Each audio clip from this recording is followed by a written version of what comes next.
नमस्कार दोस्तों, मैं Ranjit Kumar toppers coaching centre Siwan का डायरेक्टर आप सभी को अपने YouTube चैनल में स्वागत करता हूं। दोस्तों आइए आज देखते हैं मैथ के त्रिकोणमिति में एक्सरसाइज 9.1 का बाकी सारा प्रश्न।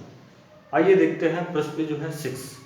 बिल्कुल ही आसान सा क्वेश्चन है। इस तरह का क्वेश्चन जो है बोर्ड के एग्जाम के लिए भी और विभिन्न प्रकार के कॉम्पिटेटिव एग्जाम यानी bank, railway, SSC, Bihar police या आपका जो है आर्मी की परीक्षा या विभिन्न प्रकार के जो है इंट्रेंस एग्जाम में निश्चित रूप से प्रश्न जो है इस तरह का पूछा जाता है। बिल्कुल ही आसान प्रश्न है, 1 या 2 स्टेप में यह प्रश्न जो है क्लियर हो जाएगा। अब ध्यान से समझिए, बिल्कुल ही आसान सा क्वेश्चन है।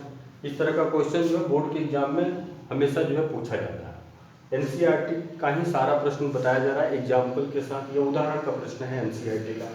आइए देखते हैं। बिजली मिस्त्री को एक 5 मीटर ऊंचे खंभे पर आ गई खराबी की मरम्मत करनी है। एक बिजली मिस्त्री जो है उसको जो है 5 मीटर जो है ऊंचा जो है खंभा है, उसी खंभे पर चढ़ करके जो है बिजली की जो खराबी आई है उसकी मरम्मत करनी है। आप एक एक लाइन जो है पढ़ते जाइए और उसके अनुसार फिगर भी बनाते जाइए। तो एक हम खंभा बना लेते हैं। यही जो है वही कोई खंभा है। यह खंभा जो है, इस खंभे की ऊंचाई जो है वो 5 मीटर है। ये भी खंभा है। इस खंभे की ऊंचाई जो दिया हुआ है, इसकी ऊंचाई जो है वो 5 मीटर है। तो यही 5 मीटर ऊंचा जो है वह कोई खंभा है। यही 5 मीटर ऊंचा कोई खंभा मान लीजिए। अब देखिए क्या करना है।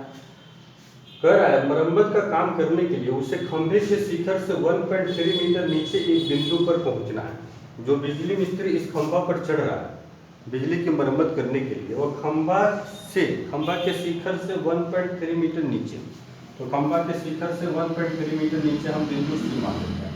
ये 1.3 मीटर नीचे यहाँ तक यह व्यक्ति जो है बिजली की मरम्मत करने के लिए चढ़ रहा है। फिर देखिए क्या कर रहा है। यहाँ तक पहुँचने के लिए प्रयुक्त सीढ़ी की लंबाई कितनी होगी। यहाँ तक जो है यह चढ़ रहा है, तो यहाँ तक चढ़ने के लिए सीढ़ी लगा रहा है। यही सीढ़ी हम मान लेते हैं। यही सीढ़ी की लंबाई, यह सीढ़ी D मान लेते हैं। यहाँ सीढ़ी है, यही सीढ़ी जो है वो सीढ़ी मान लेते हैं।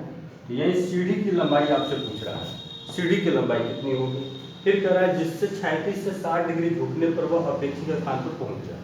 यह सीढ़ी जो है इसको जो है 60 डिग्री के कोण पर झुका करके यह जो है बिजली मिस्त्री जो है वो खंभे पर चढ़ रहा है। यह भी बताइए कि खंभे के पैर बिंदु कितनी दूरी से सीढ़ी के पैर बिंदु से होने चाहिए। ये भी आपको बताना है। सीढ़ी के पैर बिंदु से खंभे के पैर बिंदु की दूरी आपको ये भी आपको बताना है। ये भी जो है क्वेश्चन पूछा जा रहा है। फिर एक बार सवाल समझिए। एक बिजली मिस्त्री है जो बिजली में खराबी आई हुई है, तो बिजली के खंभे पर वह चढ़ रहा है। तो बिजली के खंभे की ऊंचाई है वह 5 मीटर। बिजली मिस्त्री जो चढ़ रहा है वह खंभे के ऊपरी सिरे 20 से 1.3 मीटर नीचे जो है यहाँ C तक चढ़ रहा है।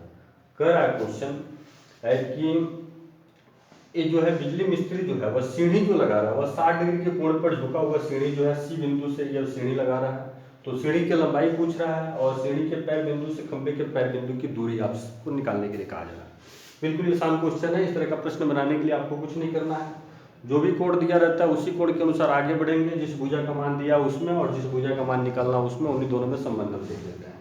कोण जो दिया है वह 60 डिग्री है, तो हम यहाँ लिखते हैं 60 डिग्री के अनुसार। यही 60 डिग्री के अनुसार। बिल्कुल ही आसान क्वेश्चन है। 60 डिग्री के अनुसार जो है आपको कुछ नहीं करना है। 60 डिग्री के अनुसार आइए, तो 60 डिग्री के सामने की भुजा, यह जो भुजा हो जाएगा वह P। तो 60 डिग्री के सामने की भुजा हम ले लेते हैं P। 60 डिग्री से सटी जो भुजा है वह भुजा हो गया B।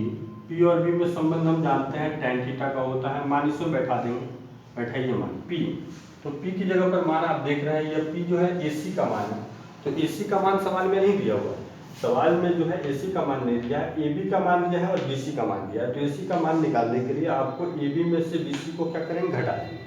बिल्कुल आसान है। AB की लंबाई दिया है 5, इसमें से जो है हम BC की लंबाई को हम घटा देंगे, 1.3 घटा देंगे। तो घटाइए, दशमलव है यहाँ दशमलव लगा देते हैं, यहाँ 0 बैठा देते हैं। 10 में से 3 घटाएंगे 7 और 4 में से 1 घटाएंगे, यह जो है 3 हो जाएगा। तो 3.7 हो जाएगा। बिल्कुल आसान, इतना मीटर हो जाएगा। ये जो है यहाँ जो है P की जगह पर हम मान डायरेक्ट बैठा सकते हैं या सरल करके बैठा सकते हैं। तो 5 बड़ा लंबाई में से 5.0 में से हम 1.3 घटा लेते हैं। P की जगह पर इतना मान है। B की जगह पर मान आपको निकालना है। B की जगह पर AD है। थीटा की जगह पर मान आपको दिया हुआ है। थीटा की जगह पर 60 दिया है। tan 60 का मान आप जानते हैं, tan 60 का मान √3 होता है। ये लिख देते हैं √3। इसको सरल कर लेते हैं, बिल्कुल आसान है। घटाइए, 10 में से 3 घटाएंगे 7 दशमलव में दशमलव लिखेंगे, 4 में से घटाएंगे 3, और ये बट्टा में √3 आप लिख सकते हैं इसको, और इसको यहाँ AD की जगह पर भेज सकते हैं। इस तरह से AD का मान निकल गया। यहाँ जो है भाग दे दीजिएगा, तो भाग दीजिएगा, इसको सरल भी कर सकते हैं। एक स्टेप बढ़ा दीजिए, एक स्टेप बढ़ाते हैं तो 3.7 √3 का मान लिखते हैं 1.732, और बराबर जो है AD आप लिख सकते हैं यहाँ पर। इसको सरल कर दीजिए, दशमलव के बाद से 3 अंक है, यहाँ जो है 3 को 0 बैठा दीजिए, दोनों तरफ जो है 2 को 0 बैठाते हैं, 2 अंक कम हो रहा है, तो इतना बट्टा 1 इतना AD का मान निकल गया। अब यहाँ से सरल कर देंगे, इसको भाग दे देंगे तो यहाँ से AD का मान निकल जाएगा। इस तरह से इसमें भाग देंगे, 3700 में से 1732 में भाग देंगे तो 2.14 आ जाएगा। इसको भाग दीजिएगा यहाँ से तो 2.14 मीटर, यह जो है आंसर आ गया AD का मान। यानी सीढ़ी के पैर से खंबे के पैर की दूरी जो है AD का मान 2.14 आ गया। अब उसके बाद से हम कुछ नहीं करेंगे, सीढ़ी की लंबाई निकालना है। तो सीढ़ी की लंबाई जो है आप देख रहे हैं सीढ़ी है, तो सीढ़ी की लंबाई सीढ़ी यानी 90 के सामने की भुजा हो जाएगा। H का मान आप लिख सकते हैं या डायरेक्ट भी मान बैठा सकते हैं न्यून कोण के आधार पर। तो 60 डिग्री के अनुसार ये देख रहे हैं 60 डिग्री की सामने की भुजा P और 90 के सामने की भुजा यह H हो जाएगा। तो P और H के संबंध आप जानते हैं, P/H। यही जो है पूर्ण लिखेंगे 60 डिग्री के अनुसार, यहाँ लिख सकते हैं पूर्ण 60 डिग्री के अनुसार। बिल्कुल ये 60 डिग्री के अनुसार आगे बढ़िए। 60 डिग्री के अनुसार जो है आगे बढ़ेंगे तो सामने की भुजा जो है P हो जाएगा, और 90 के सामने की भुजा यह H हो जाएगा। P और H का संबंध होता है sin थीटा। मान बैठा देते हैं, P की जगह पर मान बैठाएंगे, यही P की जगह पर मान जो है 3.7 है, और H की जगह पर मान आप देख रहे हैं CD है तो CD लिखेंगे। थीटा की जगह पर मान आप देख रहे हैं 60, तो sin 60 का मान जो है √3/2 होता है, √3/2 लिख देते हैं। इसको सरल कर देते हैं, इसको सरल कीजिए आप जो है, इसको सरल कीजिएगा तो बिल्कुल ये आसान है। 3.7 और यह उलट करके गुणा हो जाएगा, 2/√3 हो जाएगा। यह CD का मान निकल गया। तो इस तरह से जो है CD का मान यहाँ से निकाल लेंगे। इसमें दोनों में गुणा करके जो है √3 का मान आप बैठा दीजिएगा, तो 7 दूने 14 हो जाएगा, और 3 दूने 6 1 7, और √3 का मान 1.732। ये CD का मान यहाँ से निकल जाएगा। इसको सरल कर दीजिएगा, एक स्टेप और बढ़ा दीजिए तो सरल कीजिएगा तो 7 दशमलव के बाद से 3 अंक है, यहाँ दशमलव को समाप्त करने के लिए 2 को 0 बैठा देंगे, और फिर जो है ये भी दशमलव समाप्त हो जाएगा। इसको भाग दे देंगे, यहाँ से CD का मान निकल गया, यहाँ से भाग देंगे हम तो CD का मान यहाँ से निकल जाएगा। भाग दीजिए तो भाग दीजिएगा 7400 में, अब भाग दीजिएगा तो 4.27 आ जाएगा। इसमें भाग दीजिएगा तो 4.27 मीटर, ये CD का मान निकल गया, यानी सीढ़ी की लंबाई निकल गई। यही आंसर हो जाएगा। एक आंसर यह हो गया, और एक आंसर जो है आपका यहाँ जो है निकला हुआ है, यह एक आंसर हो गया। फिर एक बार सवाल समझ लीजिए, बिल्कुल आसान सवाल है, बस यहाँ सरल कैसे किए हुए हैं। AD का मान यहाँ से भाग दे दिए हैं तो यह निकल गया, और फिर जो है इन दोनों में भाग दे दिए हैं तो यह CD का मान जो है सीढ़ी की लंबाई निकल गया है। इस तरह से जो है इस सवाल को हम बनाए हुए। बिल्कुल आसान सवाल था। आप थोड़ा सा 1 या 2 बार वीडियो देखिएगा तो समझ में जरूर आएगा।